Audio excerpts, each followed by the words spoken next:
yan, Sinta? Hindi ko rin mawari aking iliw. Ako may nagugulumihan ng tin. Mabuti pa bumalik ka na, Sinta. Baka masilayan ka pa nila.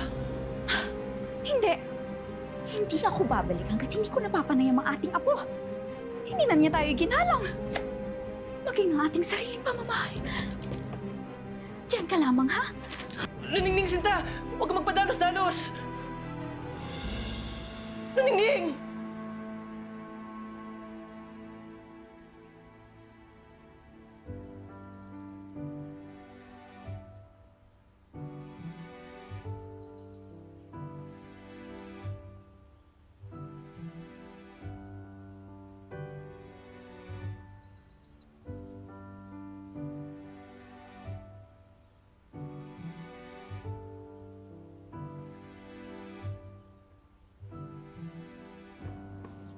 Oh my... Lelang?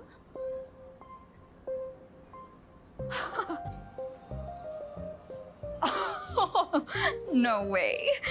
This can't be.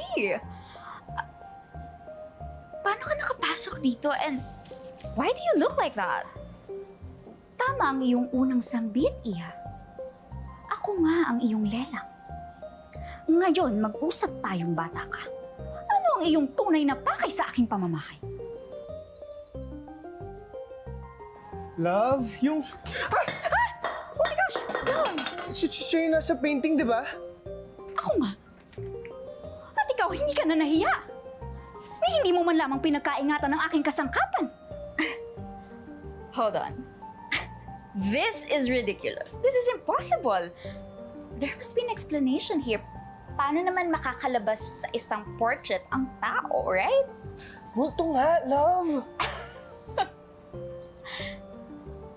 Or maybe you're a member of a budol-budol gang?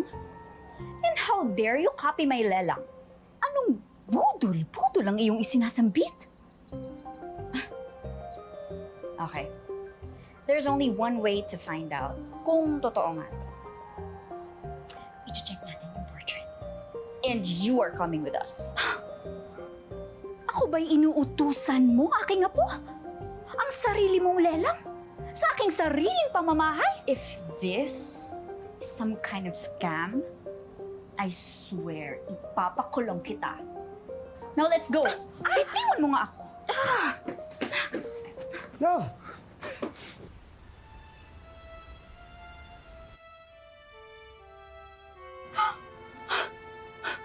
Paano nangyari to?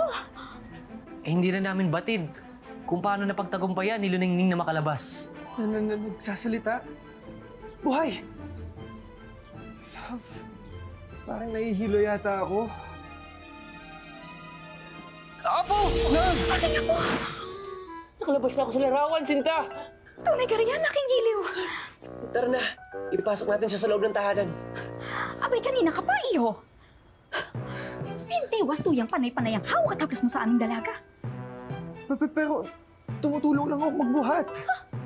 Tama ang winika ni Luningning, binata.